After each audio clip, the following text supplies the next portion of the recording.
about 3 or 4 weeks ago, I was in China, in Guangzhou, about 3 hours south of Beijing flying time. And we went out on a Sunday night and we went to a restaurant that served 1,000 people.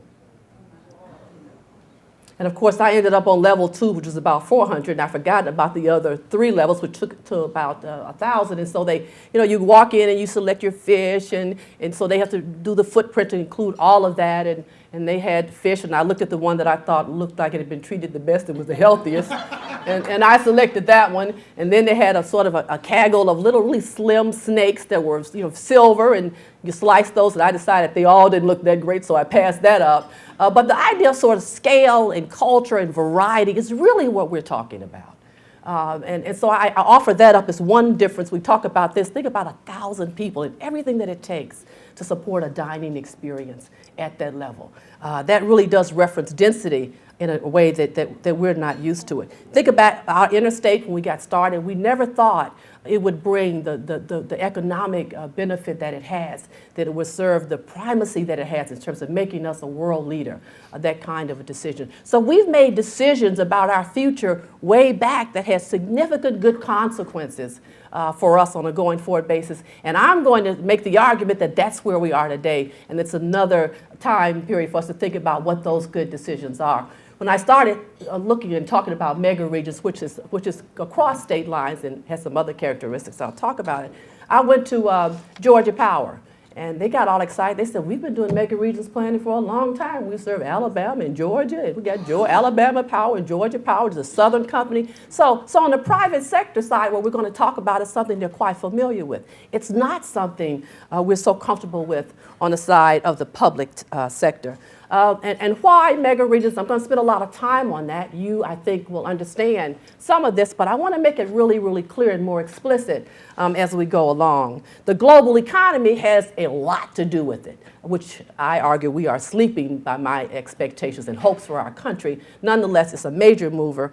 And I want to show a slide that references comments by Bill Hudnut, who is the senior fellow at the Urban Land Institute, the largest organization for developers in the world, who attended a seminar we had a year ago where Mayor Franklin and Senator Isaacson talked a lot about the challenges and the abilities of leadership across a multi-jurisdictional geographic areas. And what Bill says is real simple.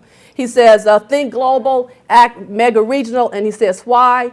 Urban form is changing, population is increasing, and it's important to think in terms of states and municipalities working together on a larger scale. That's very, very simple. The other thing he says is our problems don't stop at the state line or the city line or the county line. They spill over. And so that was one of the things that he left. And I guess I'll finish that introduction by saying the world is changing, and so must we. What are some implications of that? This is an article, and we all are aware of the water discussions, I'll be polite today, that we're having with Florida and Alabama. Again, a notion of a natural resource, something critical to our continued development, about which we are in significant negotiation. The idea that our challenges are not also confined by political boundaries. One of the pleasant things that came out of our seminars, we had a representative from Nashville, and we were sort of excited. We invited mayors, elected officials from the 6 southeastern states. Wonderful turnout. Really a lot of good came out of it. And one person came from Nashville and said, what do you mean you have a southeastern mega region and we're not in it? Where's Nashville? And so he went home and wrote an article in the newspaper which said if there's going to be a southeastern mega region, Nashville better be in it. So you're beginning to see some recognition and some understanding on the part of other places that significance of place and their inclusion in that is really, really important. So I got a kick out of that. That wasn't what I had anticipated we would see. Why mega regions? Transportation in 2003, we were the 4th most congested traffic area. Cost us about $1.75 billion, 70.8 million gallons of excess fuel consumption. And of course, we talk about transportation and the horrific status relative to congestion, but there are other sides to it, right? It has lots of implications for health, right? Economic development. So these are all connected. We think about it, we plan it in a sort of silo, but in fact, these are all connected activities. Congestion gets you what? Extra fuel consumption, bad air, bad health. And so it's a continuum, even though we think about it in a very disjointed way. Why mega regions, commodity flows, we imported $2 trillion in goods and services in 2005. We imported $2 trillion in goods and services. 20% of our science and technology workforce are foreign born. We made over 27 million visits outside the U.S. in 2004. We are in the midst of a continuing and prolific wave of globalization that is transforming everything. I had a conversation I'll share with a person in leadership at GDOT who said, Catherine, my challenges now are keeping the equipment owned by companies in Georgia from being sent overseas to China where they can afford to ship it, use it, and still make a bigger profit than if they sit here in the state and pay for it. Globalization affects our ability to construct roads if we could figure out how to get it done, aside from just the question of equipment here in Georgia. Who would have ever think that the Chinese government's demand for machinery would begin to impact our ability to have machinery here to construct roads? Just another example. If you think globalization doesn't touch you, I think you should think again. This is an example of some of our top export countries, and I want to start big because we're talking about mega regions, and I'm going to bring it down to the neighborhood and the city and the community level because it's all of those things. If we look at our top export countries, U.S. exports in 2004 about $818 billion.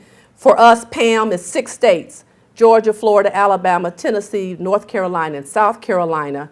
We exported about 13% of the total amount that the U.S. Exported. If we look at the U.S. growth from 2000 to 2004 in terms of their growth, their export growth, it was 4.8%. We were 500% more. So those southeastern states increased their export growth times 5 what the United States did. We are a global player. Now, this looks pretty confusing, and I'm going to save the discussion on the left, the top left slide, which is the Bisoto Corridor, because I have a larger one I want to dissect for you. But I want you to understand that the phenomenon that we're talking about is one that's being confronted worldwide. It's not unique to the United States. It's not unique to the southeastern United States. And what is it you're looking at? What you're looking at is several visual and spatial representations of how Europe and other places are thinking about their economic, global, mega-region corridor growth that they too are experiencing. So if you look at the top right, the blue banana really links the economic core of Europe based on what Europe thinks.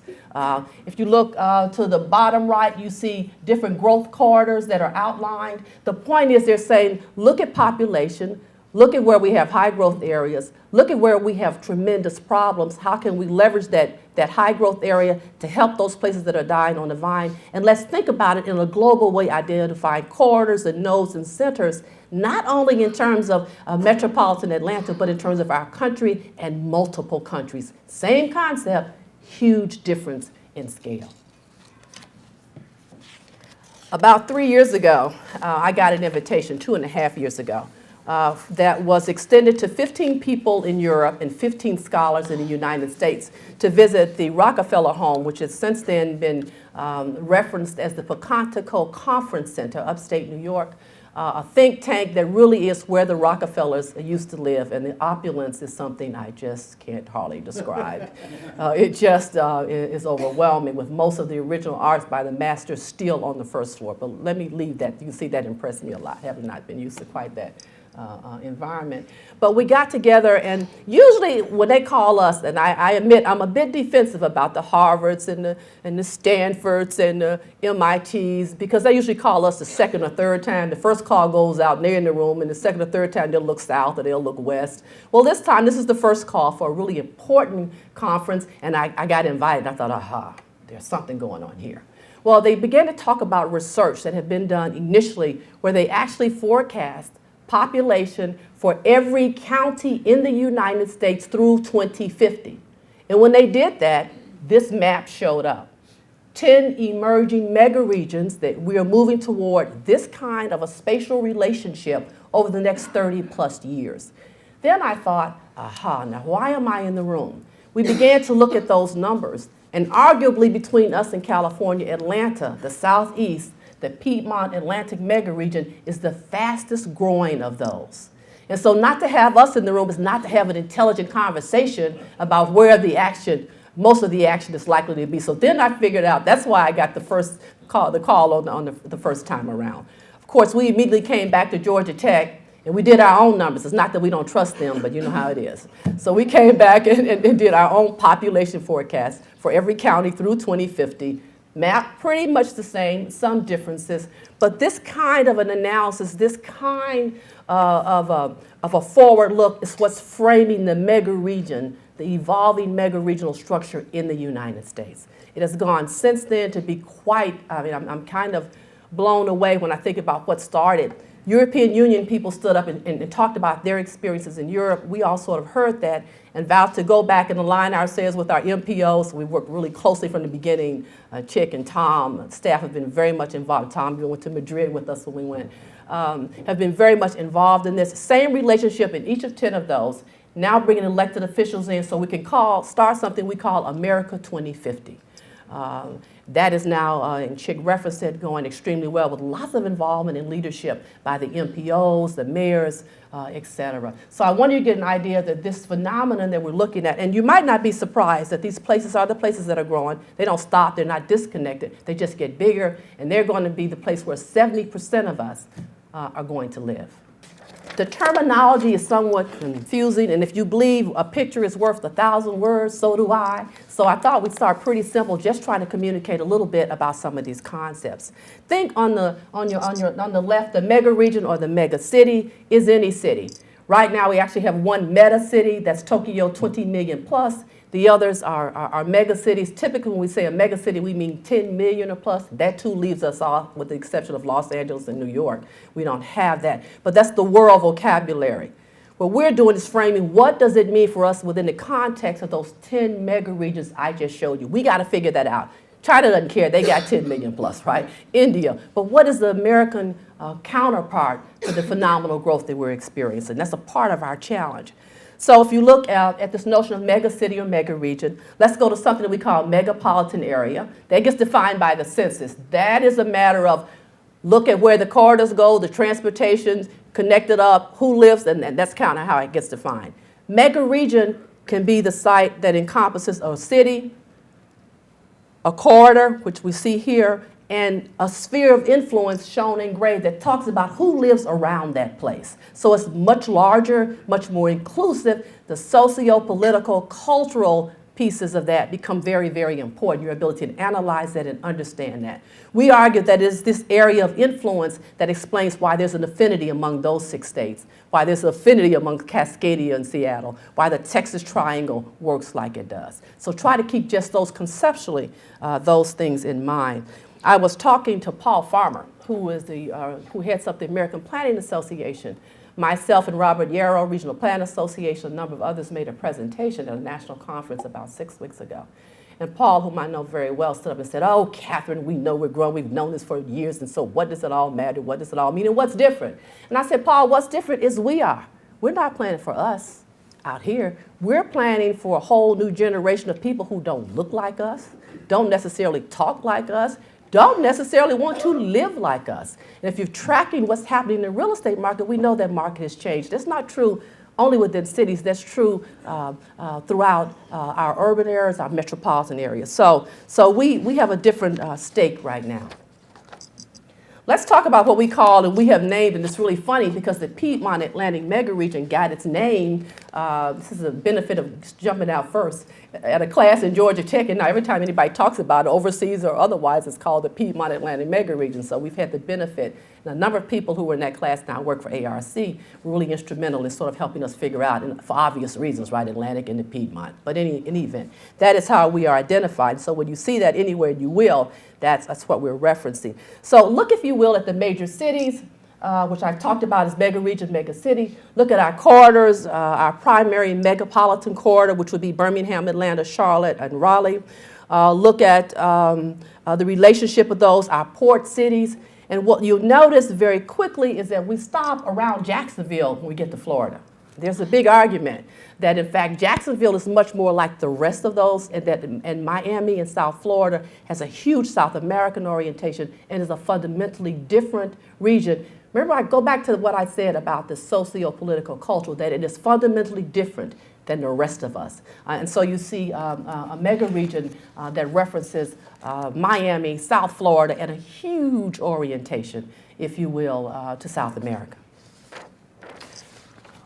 In my usual optimistic, good old Georgia, Atlanta way, every challenge, every issue offers both opportunity and challenges. What are some of those, if I look across that, those 6 states, if you will?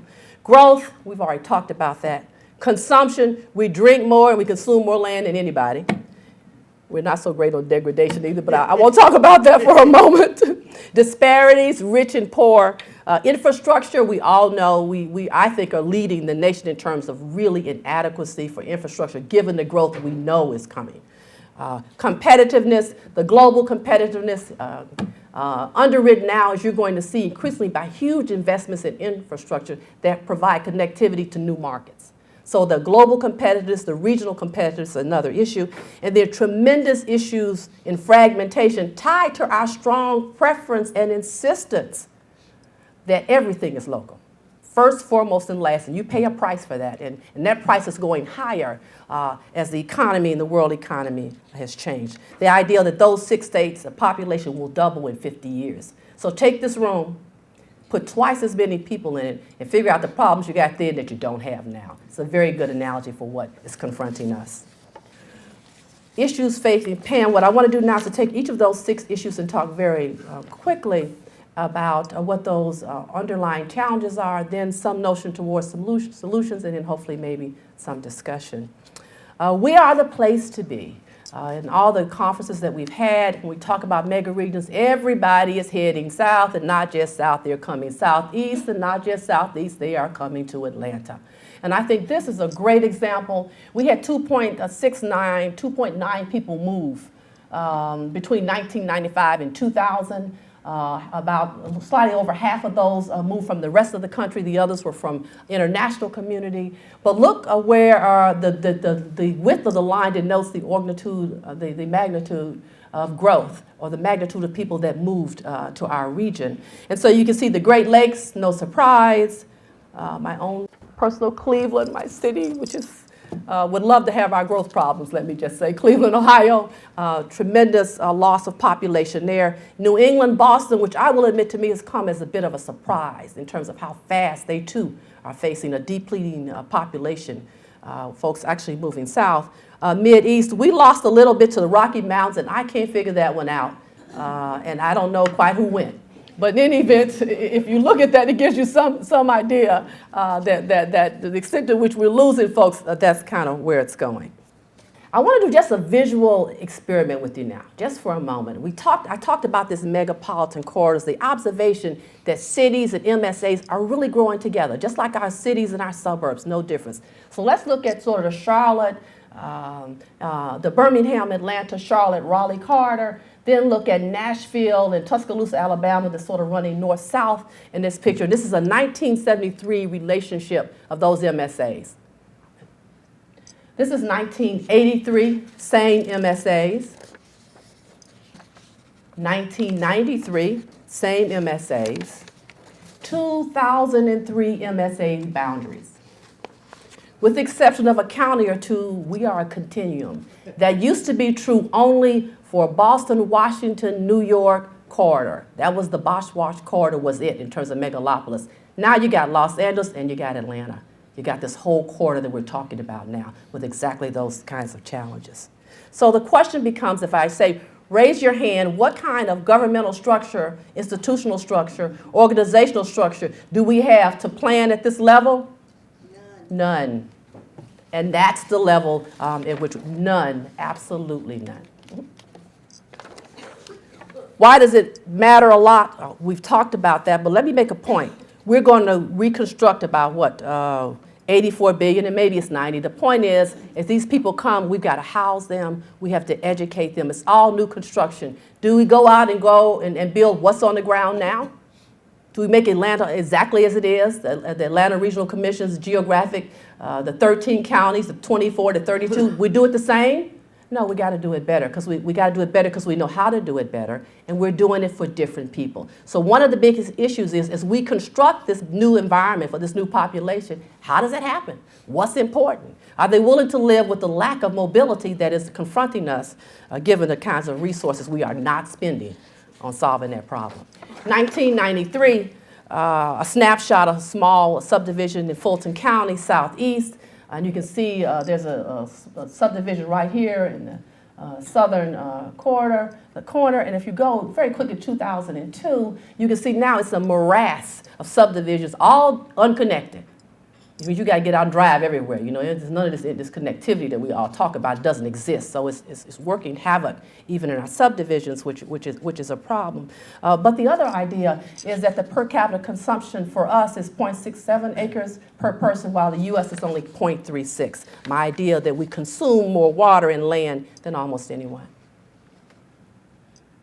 High rates of rural poverty. I put this up because everybody thinks all the poor people live in the city or live in the metropolitan area, or live in the inner ring suburbs. Not true. We have huge incidences of rural poverty, if you will, in our country. And this gives you some example of that, and in the Southeast particularly. About half of all of the counties in the 6 states have 20% or so poverty. But if you look from the 41 to 60% in the third level down, if you look sort of west to east, you see a continuum of poverty that goes all the way up right through Raleigh, Durham area. So this idea of poverty operating both in the rural areas is something that I think, and that's why we got to think mega regions. How do you take the high growth areas in our 6 states and help these areas that are very poor and where there's little or no employment opportunity? How do you make that happen? That's the advantage in terms of strategic planning and thinking across spatial geography, those kinds of boundaries, so you can help think strategically about that happening. Now, I thought an interesting comparison would be to look at what is our notion of sort of urban poverty. And so you take each dot equals 1,000 people in poverty, then we just drop the city on top of them. So you can sort of see cities in poverty. It just gives you a spatial sense of, if we look at urban areas, those cities, those dots, what in fact happens there. The 6 states, about 12 million people live in poverty. Infrastructure, my favorite topic, or one of my favorite topics, because it's so critically important, I think, to our continued success, and we know it's been the key to our past success.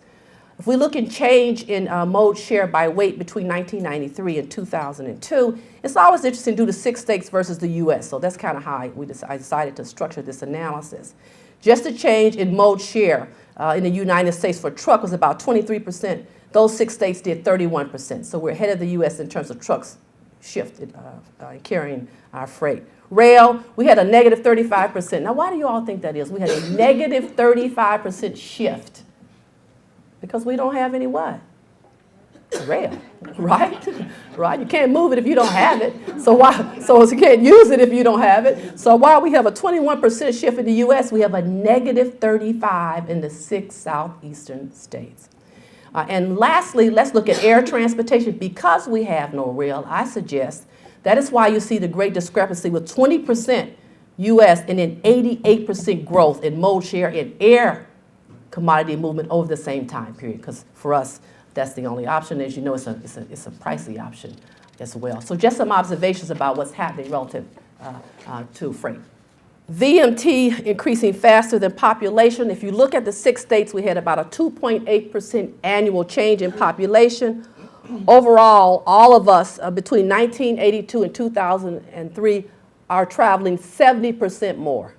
Per capita, there's a 70% increase in the amount of trips we're making over that 10-year period per person.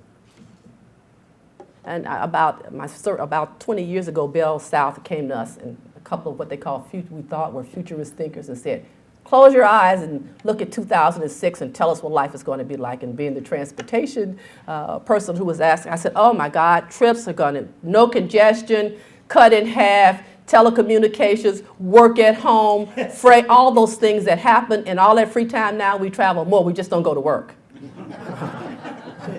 right? We don't stay home. So even with the advantages that we have, and we have made some progress, this 70% increase, think about that. You're doing 70% more traveling now than you did, what? It's a frightening, no reason that VMT is increasing faster than our population.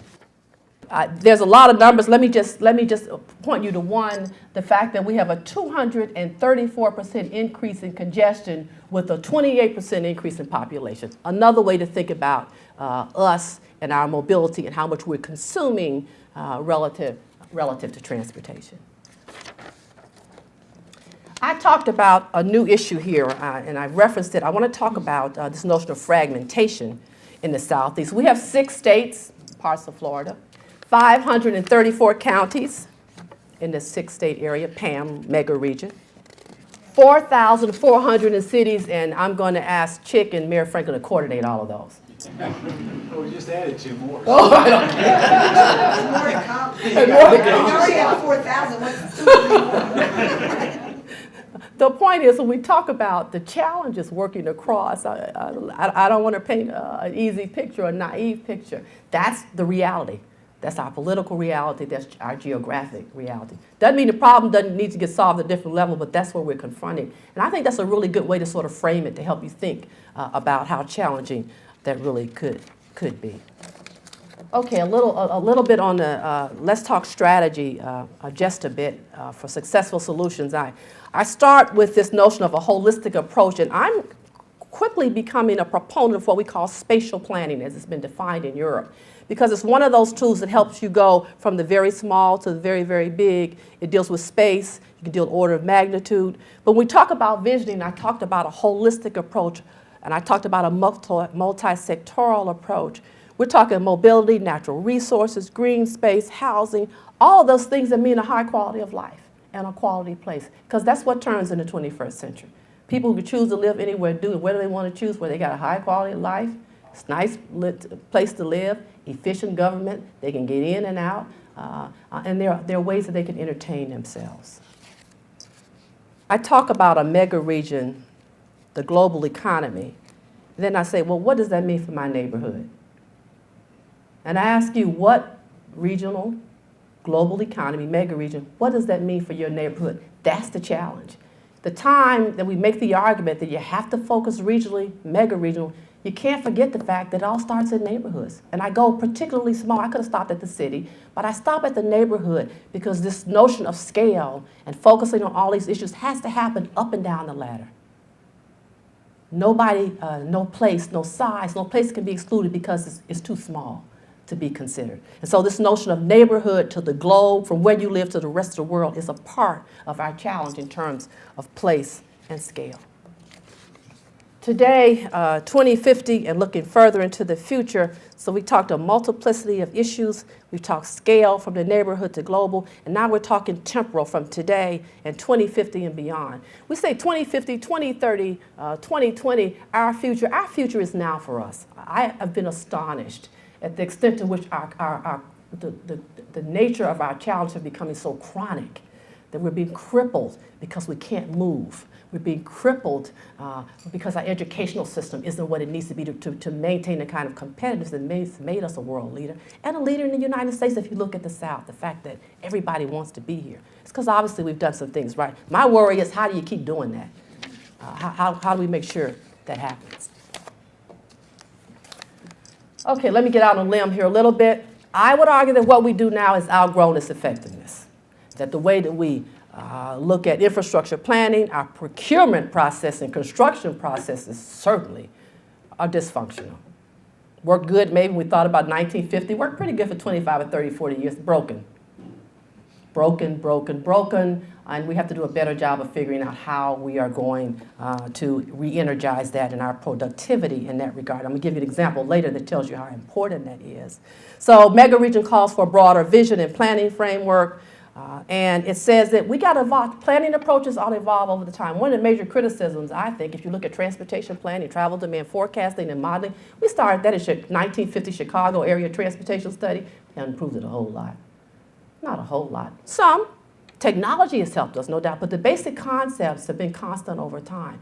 But the challenge that we have here is that that geography has changed so much. We've got to think about how we take those tools and allow them to be useful in this new environment. A basic paradigm shift is needed.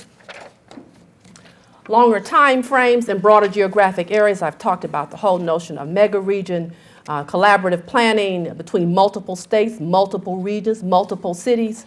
Really a way to get your hands around that. And I want to give you an example that I really like because I think it's pretty phenomenal. If you look at the Busseto Corridor, which starts in China, ends up in Japan, linking Beijing, China, Seoul, Korea, and Tokyo, Japan. It has 100, and this is it, this red swatch that sort of goes there. What you see there are urban corridors that they're being designated, growth triangles, and then natural economic regions that have an affinity of their own. And the intrusion, the construction of a new corridor that's going to link not cities, parts of the cities, neighborhoods, but countries.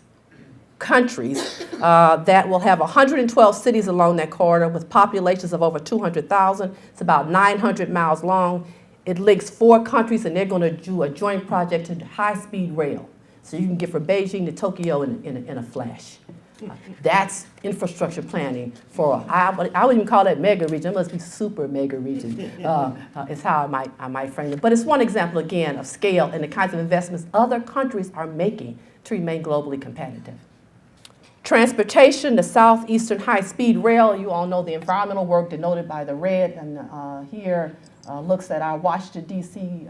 High-Speed Rail proposal that the Chamber of Commerce has embraced, for lack of has embraced, I'll leave it at that, fervently. One example, networks of networks. The argument, if you think, and this is particularly, I think, important for the ARC staff, certainly has spent a lot of time looking at this notion of sort of corridors and nodes, and how we have more efficient performance and get a better performance out of our transportation system. Makes the argument you got to do that at the mega-regional level, too. You have to figure out what are the local, regional, and global mobility and economic nodes and corridors. Savannah's going to be it, guys. It's going to be one of the most important ports in the world. You got to be able to get in and out. And you got to be able to get it from Savannah to the rest of us. Coal, nodes, and corridors. Place, green infrastructure, and then this notion of spatial planning, which takes a forward perspective, looks at inequity, talks about multi-sectoral and multi-jurisdictional planning. Now, 2 great examples, and I'm almost to the end here. It's funny, we make the argument that we live worlds apart. I want to take you to Madrid and talk about what they reference as the Madrid M30 project. It's about 22 miles around, sits in the center of Madrid. They're using it for a regeneration project. They're taking a roadway, running the roads under the city through tunnels, recapturing that whole 22-mile area now to introduce parks, green space, trails, really re-energizing, bringing more of a green footprint, quality of life to downtown Madrid. It is one of the highest priorities for the Spanish government and for Madrid. It's going to mean significant improvement in traffic flow, and it's going to be done in a time frame that I think will surprise you when I share that information. So Robin, give us a picture of what the M30 looks like now. That's it. This is the M30 in 2007. So they anticipate going from there to here at the end of this year. Now, this is our own comparable project, downtown Atlanta. We talked about the Madrid M30. It's the Atlanta Beltline. A bit more ambitious in terms of the economic redevelopment that is trying to engender than they are doing in Spain right now. So Ansley Mall before. Ansley Mall after, the kinds of redevelopment that's proposed for the Beltline. But here's what I want you to look at this next slide. Let's compare the two. Inner Ring Transit Corridor in Madrid, Madrid's M30 Inner Ring Road, linear parks and trails along the transit line in Atlanta, burying portion of the roadway to create green space in Madrid. The cost is $3 billion for us, thereabouts. The cost for the M30 is about $4.8 billion. That's using euro based on 2007 conversion rates. 22 miles in the Beltline, 23 in Madrid. We're going to start it in 2005, finish it in 2030. They're going to start at 2004 and finish it at the end of this year.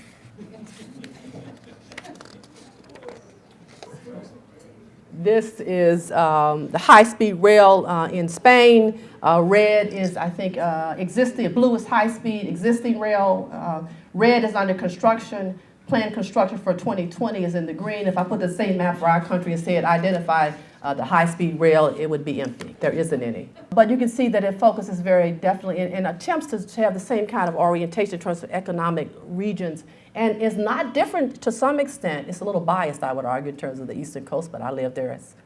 I'm not going to worry about that but so much, but a little bit. But the point is, it's the same kind of connectivity that we see being engendered and envisioned worldwide is something that we have, and we just haven't implemented it. So just a few concluding remarks and then maybe some discussion.